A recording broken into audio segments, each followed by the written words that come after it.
Diabetic retinopathy নিয়ে। আমরা সাধারণত ব্রেন স্ট্রোকের সাথে এটিই বলতে শুনি, একেবারে প্রান্তিক পর্যায় থেকে শহরের মানুষজন সবাই জানে, কিন্তু চোখেও কি স্ট্রোক হতে পারে কিনা? অ্যাকচুয়ালি আমি যখন ছোট ছিলাম বা আমি যখন মেডিকেলে পড়তাম না, ইন্টারমিডিয়েট ছিলাম, তখনই কিন্তু আমি জানতাম না যে চোখের স্ট্রোক হয়।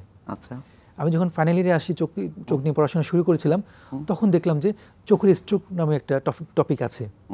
তো ব্রেইন স্ট্রোকের সাথে এটা কোয়াইট সিমিলার, এই কারণে যে মেকানিজমে যে প্রক্রিয়া আপনার ব্রেইন স্ট্রোক হচ্ছে, সেম মেকানিজম চোখের মধ্যেও স্ট্রোক হয়। যেমন ধরেন আমরা ব্রেইন স্ট্রোকে শুনি যে আমরা রক্তক্ষরণ হয়েছে ব্রেইনের মধ্যে, হ্যাঁ, তো চোখের মধ্যে রক্তক্ষরণ হয়। আবার আমরা অনেক সময় শুনি যে আমরা ইস্কেমিক স্ট্রোক বলে থাকি, যে রক্তনালী বন্ধ হয়ে গিয়ে ওখানে রক্ত চলাচল ব্যাঘাত ঘটেছে। চোখের মধ্যেও রক্ত চলাচল বন্ধ হয়ে গিয়ে আপনার একটা স্ট্রোক হতে পারে। একটা হচ্ছে আমরা বলি আর্টেরিয়াল অক্লুশন, আর একটা বলি আমরা ভেনাস অক্লুশন। নিশ্চয়ই। তাৎক্ষণিকভাবে আসলে কি করণীয় তখন? যদি আর্টেরিয়াল অক্লুশন হয়, এটা খুবই মারাত্মক এই কারণে যে এটা খুবই আর্লি স্টেজে 2-1 ঘন্টার মধ্যে আমরা চিকিৎসা না করতে পারি, তাহলে কিন্তু রোগী অন্ধ হয়ে যেতে পারে। আর একটা ইম্পর্টেন্ট কথা, আমরা যখন আর্টেরিয়াল অক্লুশন এই রোগটা নির্ণয় করব, তখন অবশ্যই পেশেন্টকে একজন নিউরোলজিস্ট দেখাতে হবে। কারণ হচ্ছে এই রোগের সাথে ব্রেইনে একটা সংযোগ আছে। নিশ্চয়ই। এবং এই রোগটা যখন আমরা নির্ণয় করব, তখন অবশ্যই পেশেন্টকে স্ট্রোক ক্লিনিকে পাঠাতে হবে। নিশ্চয়ই। চোখের স্ট্রোকের চিকিৎসা পদ্ধতি কি কি রয়েছে আমাদের দেশে? আমরা যেটা বলছিলাম যে ভেনাস অক্লুশন, যেটা বললাম আমরা, ধমনী এবং শিরা দুটো জিনিস আছে। তো ভেইন অক্লুশন যেটা হয়, আমরা এখানে আমাদের চোখের আমরা যে সেন্টার পয়েন্ট দেখিয়েছিলাম প্রথম ছবিতে, সেই সেন্টার পয়েন্টে যেটা হয় আপনার পানি জমে, হ্যাঁ, ফ্লুইড জমে। এই পানিটা কমানোর জন্য আমরা চোখের ভিতরে কিছু এন্টিভিজিএফ ইঞ্জেকশন দিই। এই এন্টিভিজিএফ ইঞ্জেকশন সাধারণত আমরা 3-4টা দিয়ে থাকি, কারো কারো ক্ষেত্রে একটু বেশিও লাগতে পারে।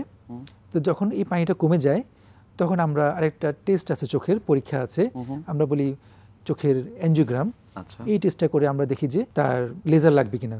যদি লেজার প্রয়োজন হয়, তখন আমরা চোখের মধ্যে লেজার করে দিই।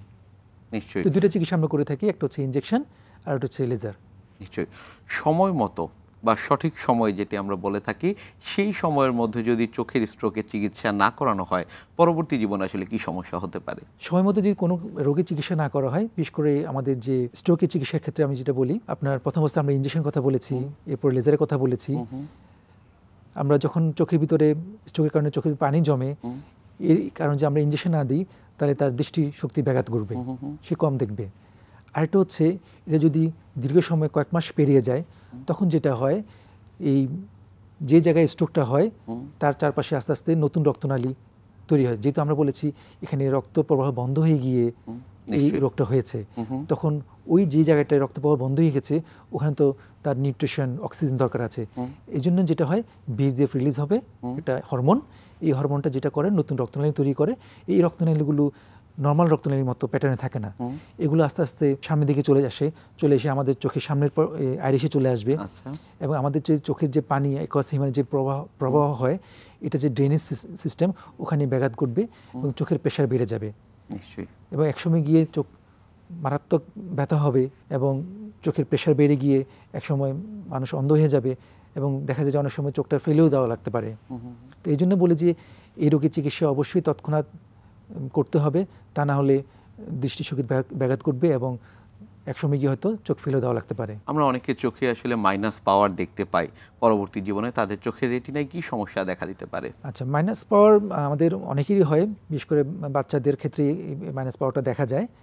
তো মাইনাস পাওয়ারের যেটা হয় আমাদের মাইনাস পাওয়ারের যে রোগীগুলো থাকেন, তাদের যেটা হয়, চোখের যে আমাদের নর্মালি যে স্ট্রাকচার, আইবলের যে স্ট্রাকচার, এটা মাইনাস পাওয়ার যাদের থাকে, তাদের আইবলের স্ট্রাকচার একটু বড় থাকে। আচ্ছা, আইবলের স্ট্রাকচার থাকে বলেই তার এই রোগটা হয়, যেটা এই রোগটা আমরা মাইপে বলছি। তো আপনি জানেন যে ধরেন একটা বেলুনকে আমরা যদি ফুলি বা একটা বলকে ফোলাই, তার ওয়ালে স্ট্রেচ পড়ে, টান খায়, তখন তার ওয়ালগুলো পাতলা হয়ে যায়। তো সেম টু আপনার আইবলের যে ওয়ালগুলো আছে, স্ক্লেরার বলেন, করয়েড বলেন বা রেটিনা বলেন, বিশেষ করে আমাদের রেটিনার কথা বলছি, রেটিনাটা নর্মালের তুলনায় এই রোগীর একটু পাত থাকে। এই রোগীদের কিছু রোগ দেখা যায়, বিশেষ করে ডিজেনারেটিভ কিছু চেঞ্জ থাকে। হ্যাঁ, একটা নাম হচ্ছে ল্যাটিস ডিজেনারেশন, আরও কয়েক ধরনের রোগ আছে, তার মধ্যে এটাই একটু ইম্পর্টেন্ট।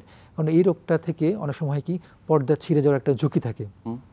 এই জন্য আমরা যাদের মাইনাস পাওয়ার থাকে, তাদেরকে অবশ্যই আমরা জীবনে একবার হলেও রেটিনা চেক করব, কারণ হচ্ছে যদি আমাদের এই ধরনের কোনো ঝুঁকি থাকে, তো এই ঝুঁকিগুলো থেকে আমরা পরবর্তী দেখা যায় যে অনেকের পর্দা ছিঁড়ে যায়। এই জন্য আমরা এই রোগ যদি আমরা ফাইন্ড আউট করি, তখন আমরা যেটা করি একটু লেজার করে দিই, লেজার করে ওটাকে বাদ দিয়ে দিই, যাতে এখান থেকে পর্দা ছিঁড়ে যাওয়ার একটা ঝুঁকিটা না হয়।